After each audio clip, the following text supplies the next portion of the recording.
Pelo sinal da Santa Cruz, livre-nos Deus, nosso Senhor, dos nossos inimigos, em nome do Pai, do Filho e do Espírito Santo. Amém. Meus amados irmãos, louvado seja nosso Senhor Jesus Cristo. A primeira leitura de hoje é uma perícope extraída da carta aos Colossenses. É uma epístola de São Paulo em que ele dedica toda a esta identificação com Jesus Cristo. Irmãos, como eleitos de Deus, santos e amados, revestivos de entranhas de misericórdia, de benignidade, de humildade, de modéstia e paciência, suportando uns aos outros, perdoando uns aos outros, se um tiver motivo de queixa contra o outro. Como o Senhor vos perdoou, assim também fazei vós.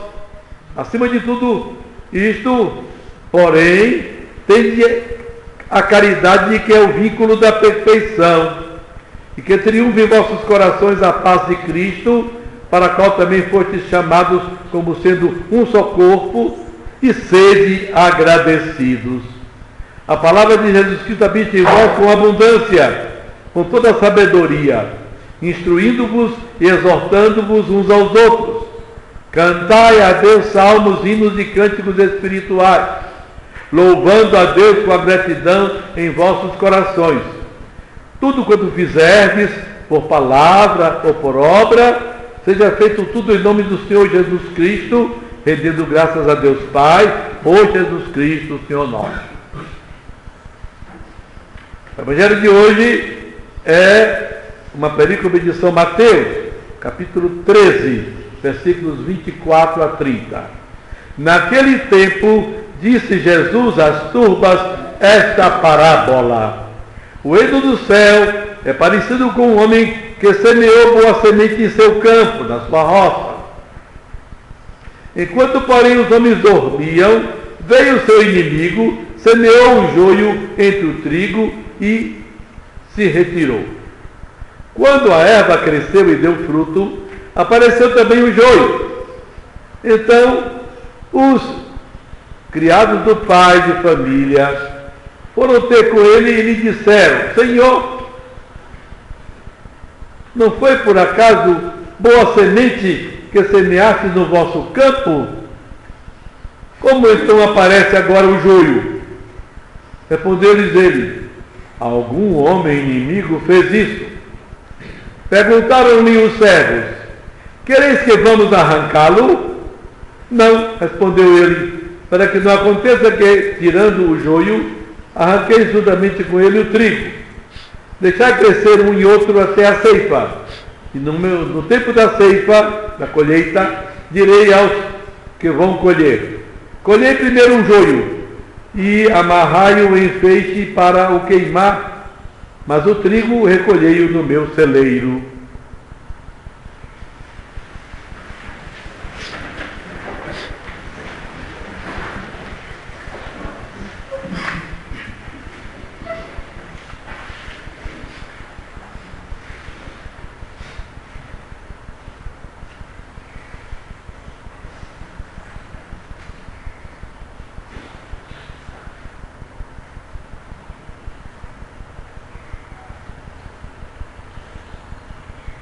Observem bem, não só para pensar, mas para ver como é que está vivendo cada um de nós. Como escolhidos de Deus, santificados por Ele pela graça, amados dEle, revestidos de entranhas de misericórdia, benignidade, humildade, modéstia e paciência.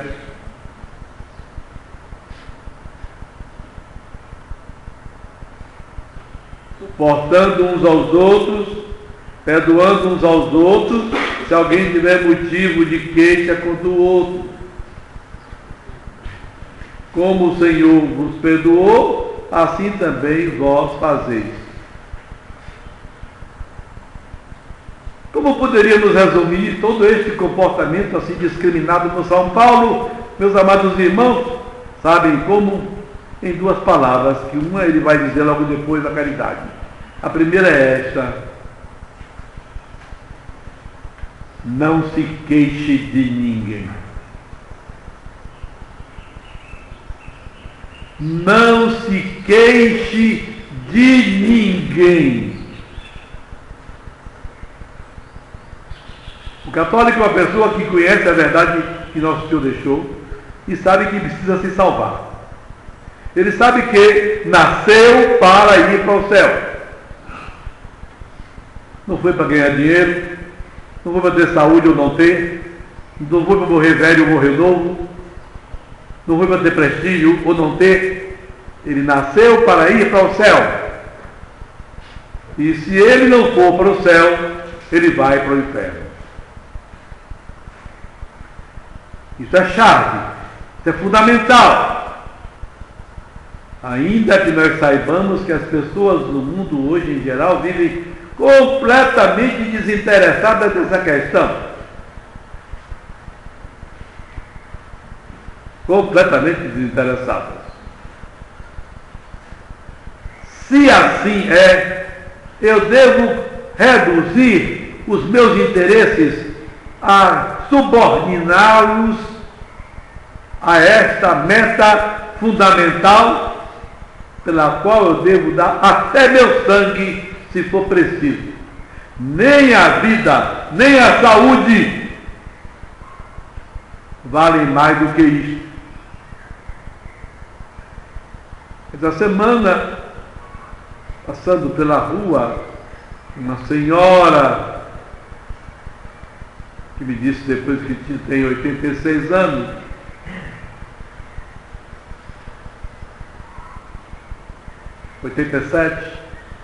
exatamente o contrário da minha idade,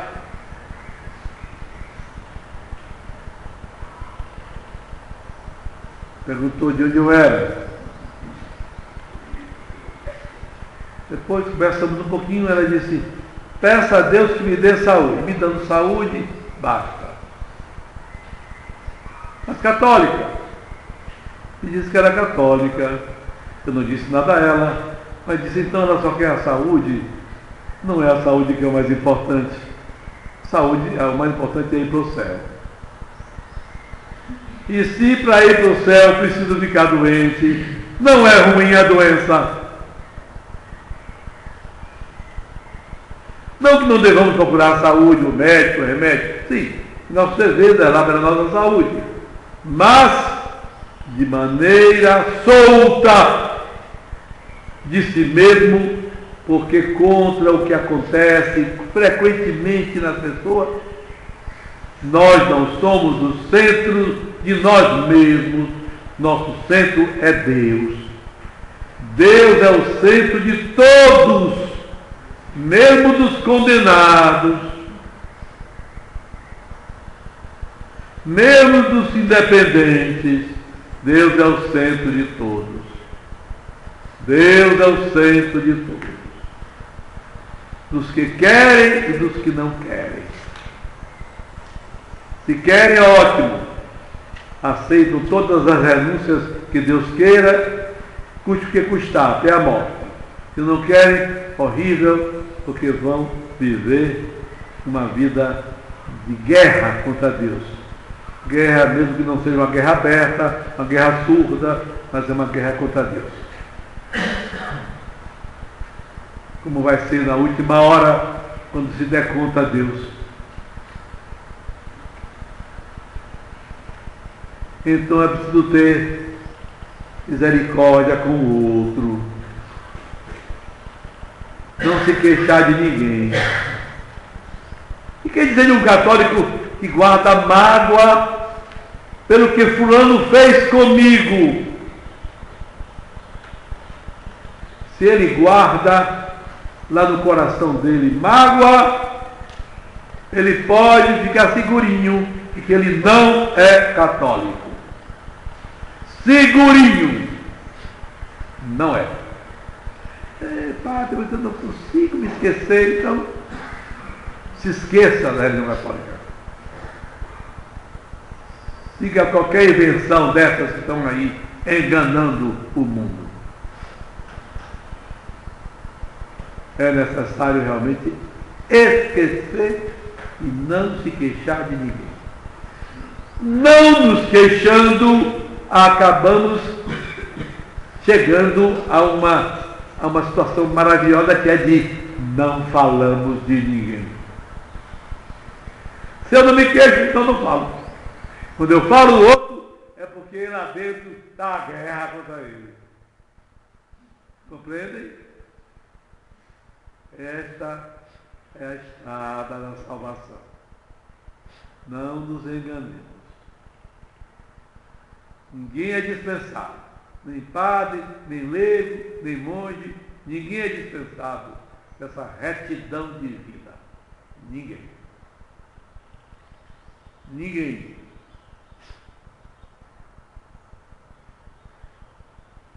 E São Paulo arremata: acima de tudo, tende a caridade, que é o vínculo da perfeição. Bastava esse pedacinho, a gente passar o resto do dia meditando. Que felicidade essa expressão de São Paulo ao chamar a caridade de vínculo da perfeição. E o que é a caridade, meus irmãos? O que é a caridade? Caridade é cumprir perfeitamente o primeiro mandamento. Amar a Deus sobre todas as coisas. Amar a Deus de maneira que eu não troco Deus por nada. Troco tudo por Deus. Tudo. Tudo. Isto é, deixo de ser o centro de mim mesmo, que é uma infelicidade, para Deus ser meu centro, porque Ele é o centro. Mesmo os que não querem que Ele seja. Mesmo os que não querem que Ele seja. Na medida em que eu amo a Deus, se eu tenho a caridade, nessa medida passarei a amar o próximo. A servir com maior facilidade. A não guardar mágoa nenhuma. E não guardando, não falo de ninguém. Não falo de ninguém.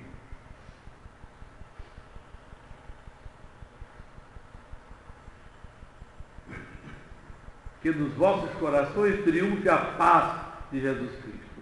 Só assim a gente tem paz. De outra forma não tem. Não tem. E de rancor, de raiva, de mágoa, disso, daquilo outro.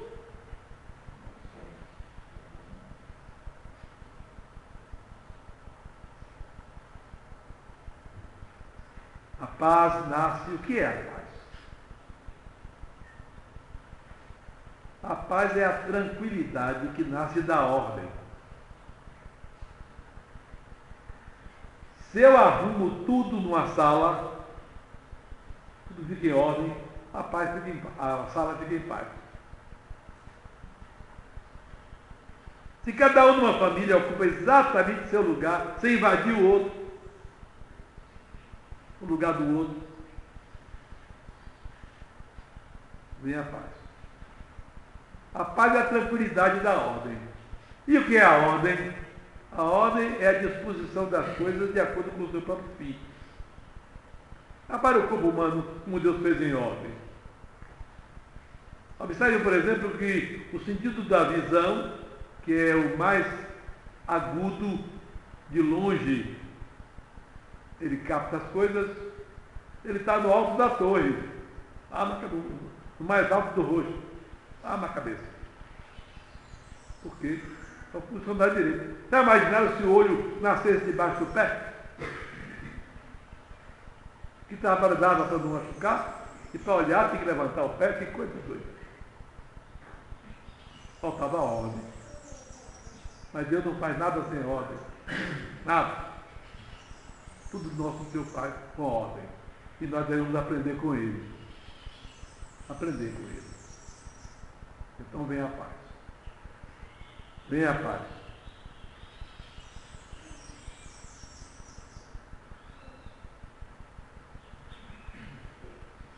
A paz de Cristo, para a qual também foi chamado, como sendo um só corpo. e sede agradecidos. Ah, meus irmãos, essa é uma virtude muito bonita. Muito bonita. Ela é irmã da humildade. E a gente sabe que ninguém é católico se não for humilde. E não é fácil ser humilde.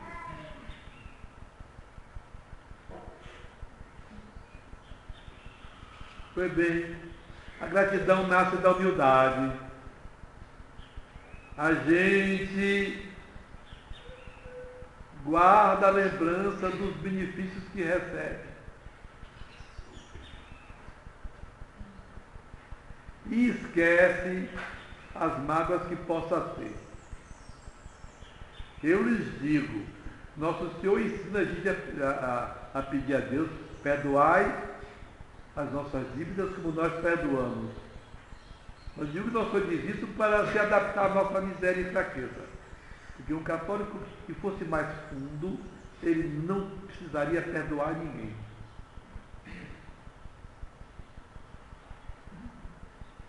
Porque ele nunca se acharia ofendido. Ele se lembraria de seus pecados e consideraria aquilo que machucou um pouquinho como uma graça de Deus para ele se purificando dos pecados.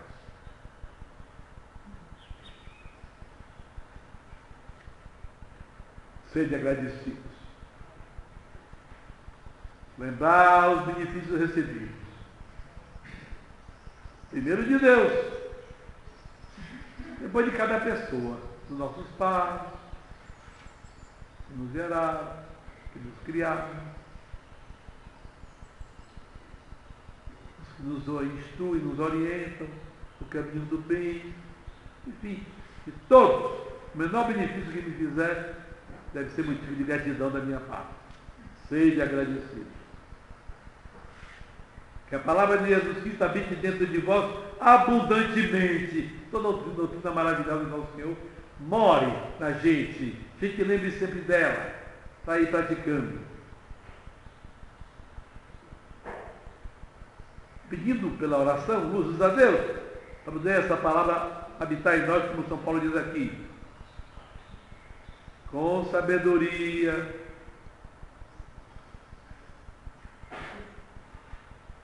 e assim instruir e exortar uns aos outros, enquanto louvais a Deus com eles, com cânticos e salmos e hinos espirituais. Tudo aquilo que fizeres, por palavra, por ação, seja tudo feito em nome de nosso Senhor Jesus Cristo, dando graças a Deus Pai, por Jesus Cristo. São Paulo quer inculcar a riqueza que é Jesus nos Colossenses, e toda a epístola é assim, marcada por isso. Ele que foi, não é, conquistado por Jesus naquele dia em que nosso Senhor aparece a ele perseguindo a igreja católica, nosso Senhor aparece a ele na cidade de Damasco. Saulo, Saulo, por que me persegue? Quem sois? Sou Jesus. A quem persegue. O que é isso que eu faço? Vai aprender lá dentro. Entre na cidade, eu vou mandar que ele ensine. Comece pela humildade. Comece pela humildade. O Evangelho de hoje quer dizer o quê? Que o mal sempre está no meio do bem.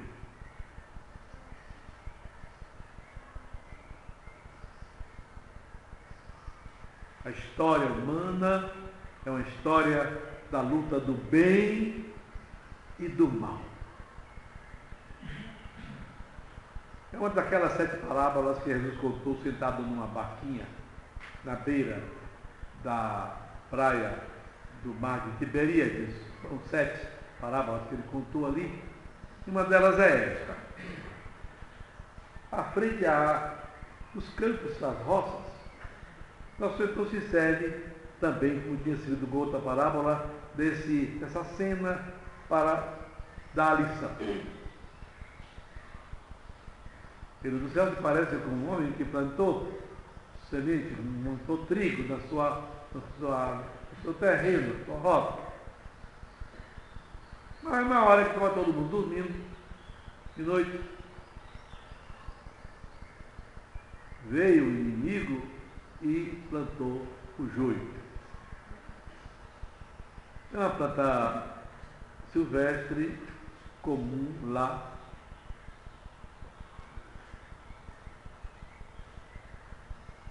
Que nasce fácil, não é? E como são plantas que não são cultivadas, elas são rústicas e desenvolvem fácil sem cuidar do meio.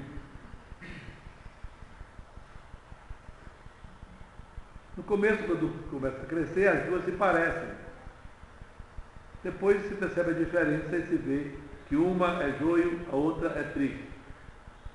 Ao perceber a diferença, os empregados daquele homem foram falar com ele. Você não plantou só de semente boa, a terra toda preparadinha? Como é que apareceu agora o joio? Então ele disse, foi um inimigo que fez isso.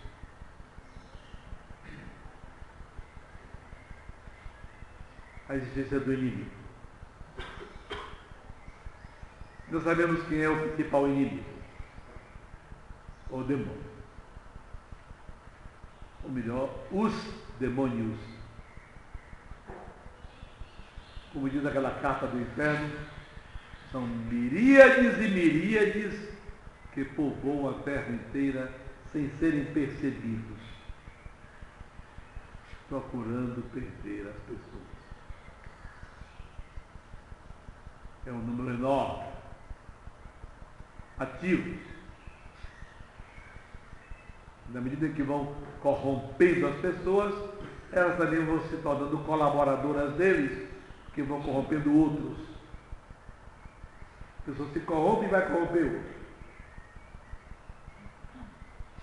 Vai chamar o outro para fazer coisa igual, etc.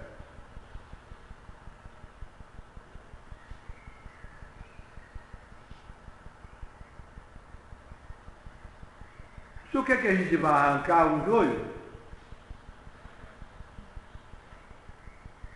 Aí o dono da roda diz, não, deixa crescer tudo junto.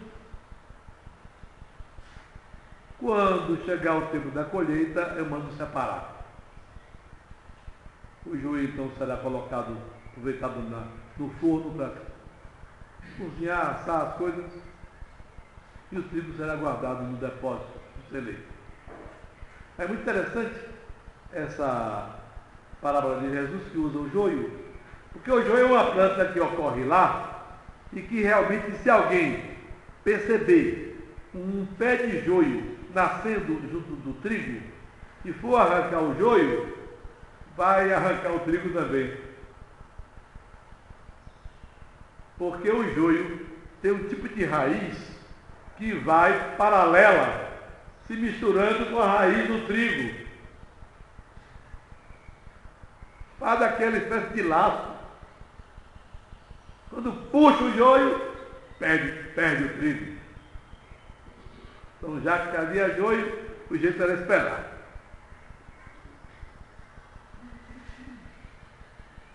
É essa presença do mal que a gente não pode resolver por meios drásticos, não é?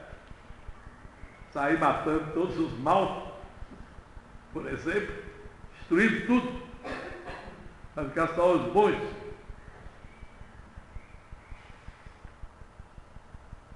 É necessário, sim, que os bons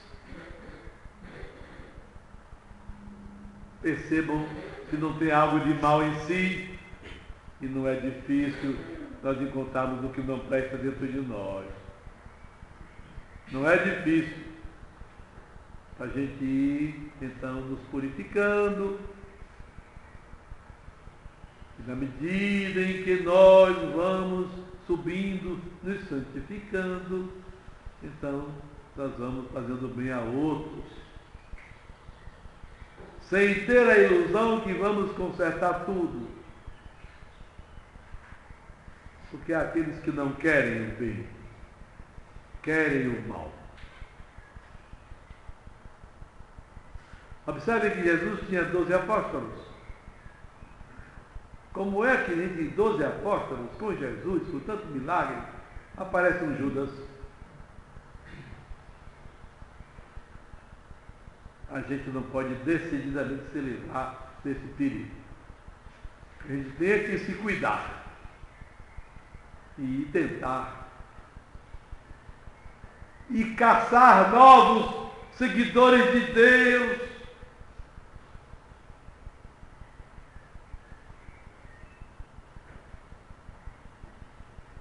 Novos seguidores de Deus.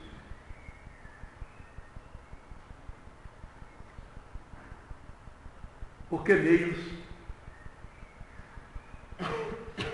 Por 3 meios. O primeiro meio é rezar. Rezar, rezar, rezar, rezar, rezar, rezar. Tem gente que não tem tempo de rezar. Já está começando a namorar no inferno antes de ir.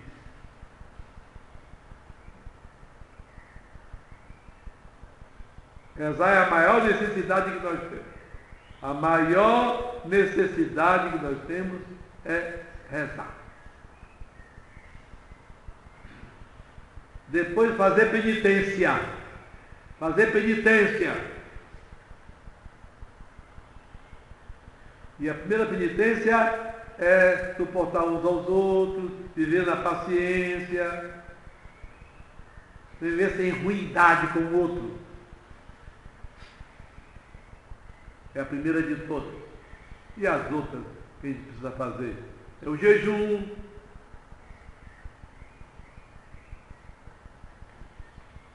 Como dizia São Paulo, castigo o meu corpo, reduzo o meu corpo à servidão. Porque senão é ele quem vence a alma. E o terceiro ato que tem que se fazer, se eu quero salvar alguém, além de rezar e fazer penitência, para mim e por ele, é ir atrás dele. Ir atrás dele. E levar a ele alguma coisa. Tentar puxá-lo do caminho do mal. Tentar tirá-lo do caminho do pecado. É isso aí. Primeira oração.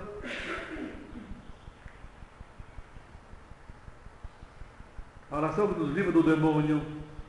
O demônio está presente. O demônio está presente em toda parte. Nós estamos na igreja, na casa de Deus. Pensais que não há nenhum demônio aqui, neste momento? Tentando anular a palavra do Padre, neutralizar o efeito dela na alma.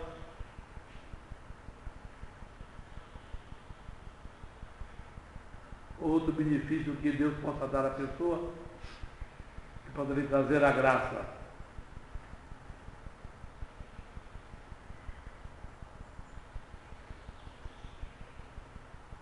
Não estão parados, estão ativos.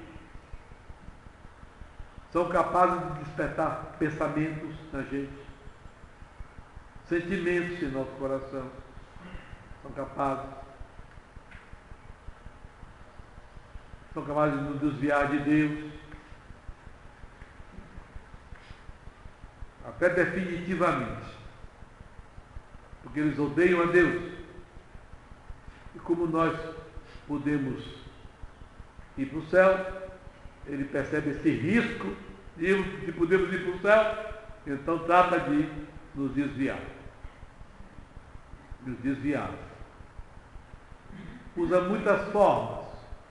Hoje em dia são muito variadas, não é? Hoje tem a televisão, tanta coisa louca. Ontem, mas foi ontem ou anteontem, uma pessoa me contava, padre, agora nas novelas, sempre eles colocam um par homossexual, masculino ou feminino, para ir insinuando que isso é uma coisa normal.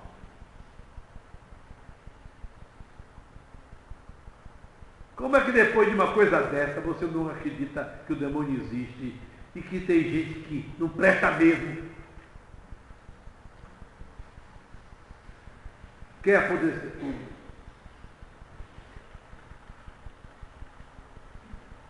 No entanto, tem gente que diz que é católica e assiste televisão, assiste novela. Uma vez eu estava celebrando numa igreja em Salvador e falei na televisão. Quando na saída de uma pessoa me disse, mas padre, se eu falar com a televisão, ficou muito feio para o senhor.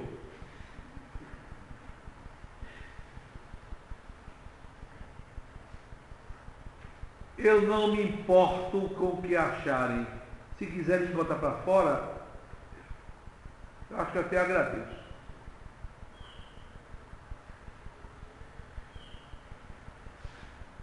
Pelo menos eu vou para o meu canto, cuidar da minha alma, eu quero me salvar.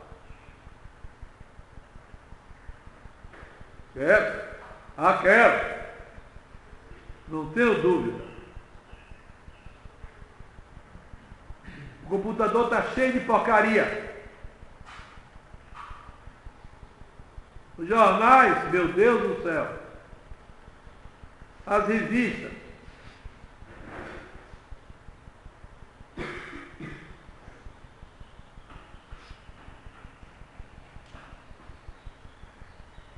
Famílias católicas ainda levam o filho para batizar. Levam para batizar por quê? Não é costume batizar? Não é uma formalidade? Eu vou fazer. Não passa disso. Porque a vida toda, pai e mãe, é aquele cuidado com o filho, com o corpo dele. Não falta vacina, todas as vacinas da infância, para não ter paralisia infantil, para não ter sarampo, para não ter tétano, para não ter tifo, para não ter isso e aquilo.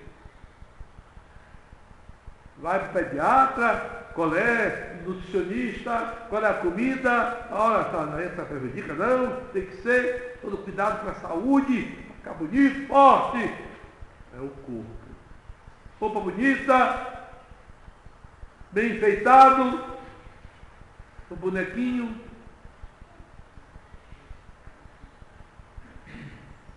Outro dia eu fui dar comunhão a uma casa e o filho, acho que é neto, o neto da pessoa que fui dar comunhão queria assistir.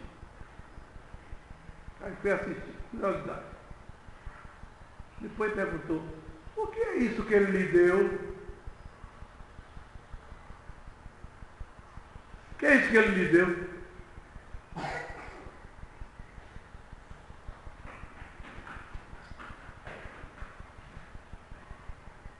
Não era que eu abençoei o doente? Ele viu o doente se benzer. Aí também tentou, não é? Coitado. Fez uma garatunha.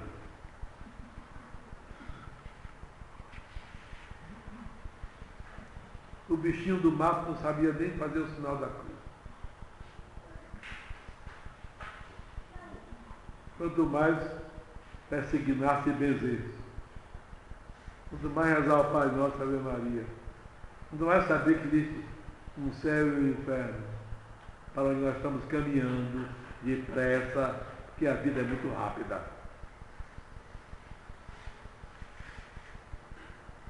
Então, meus irmãos, a parábola da boa semente, que Jesus planta, que Deus planta, um pouquinho que eu canhestramente tentei plantar aqui agora.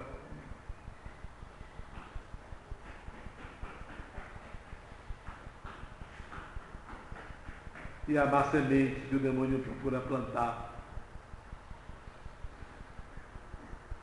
E que até os pais plantam também. Plantam também. Plantam também. Os jovens hoje não leem mais. Vão para o computador. Nunca leu uma vida de santo. Faz aqueles joguinhos nojentos, aqueles bonecos infernais.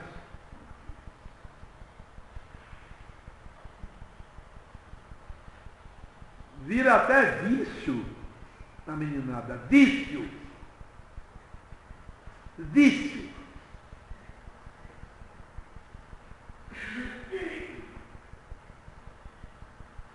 como dizia uma pessoa há pouco tempo, você quer fazer o que você quer, não é? Mas me disse que quer se salvar, não é? É isso. Você vai viver assim, como quer, a vida toda. Depois, você vai querer entrar no céu do Deus que você rejeitou.